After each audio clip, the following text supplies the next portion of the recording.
keď, hlavne chlapi si to pamätáte, keď spomenul tú erekciu, na tie pubertálne časy, keď si robili hormóny, čo chceli, kedy chceli, kde chceli. A s tým bolo tak nejak spojené to bavenie báb a vymýšľanie tých rôznych techník, hej, a tak, a keď kamarát mi povedal, že keď chceš bábu zbaviť, tak sa musíš tváriť, že ju ignoruješ, hej. No ja som poslúchol na reakcii, som ignoroval, že úplne všetky, hej, prekvapilo aj oni mňa. Ale nie, to bolo až také, že ja som začal mať pocit, že mám super schopnosť neviditeľnosť. Aj keď revizor MHD si to nemyslel. Tak, že skúsim to hrať na milého chalana, hej, to bola čistá somarina, to neskúšajte. Lebo po pár dníkoch vyskočila za väčším hovedom, ale bola to inšpirácia na techniku hoveda, hej. Prišla do mňa baba, ahoj, ja som Gertruda. A ja takým drsným, mutujúcim hlasom, Jani som ja! A kam chodíš do školy? Teba pičo potom. Hádajte správne, zase sa nič nepodarilo.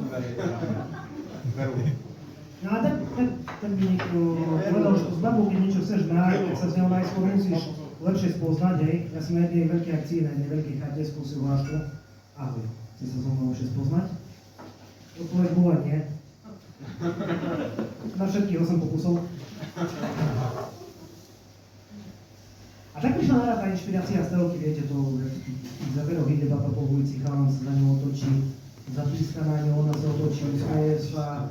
A keď si odmyslíte celú tú klišé zapletku, tak sú spolu šťastní až po titulky.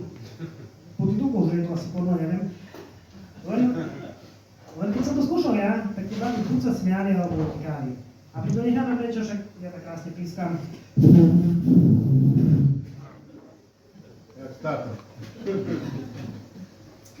A raz na jednu akciu s kamarátky prišli nejaké nové baby, išla po mne jedna a si tak tu hovorím, Jani, je fakt pekná, nepovedz ako pičovinu. Prišla ku mne, ahoj, ako sa voláš? Celkom dobré, a ty?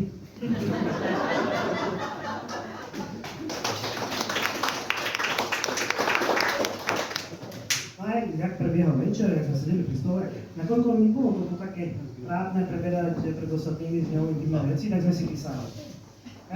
Ja viem si povedať, že aké trápne si s niekým písať pri stole na nete, hej, keď spolu sedíte pri stole. Ale na moju obranu v tej dobe ešte net z telefónu nebolo, hej, takže sme si písali SMS-ky. No, teda, SMS-ka stala 3 korún, tak sme si podávali Nokiu s napísaným textom. A teraz mi neuveríte, lebo ja sám doteraz tomu neveril. A ona si myslím, že sa mala rýchlo zabudnúť. Šli sme k nej domov. No a už keď sme sa chystali na vec, to mi zavolali kamaráti, či idem s nimi domov na taxíku. Tak som išiel v zime, v mraze, v noci, 5 km domov peši. A pritom tie bobci tie 3 minúty mohli počkať. Ale nie, teraz je to už lepšie.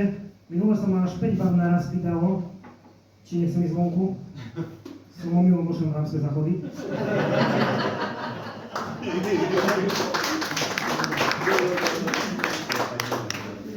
Tak prišlo to zamyslenie, že možno to bude trochu aj u mne, hej, lebo však aj 10 rokov som mi neštroval, ani pán pár nič neskúsil. A to som sa snažil, lebo budeli som nosil.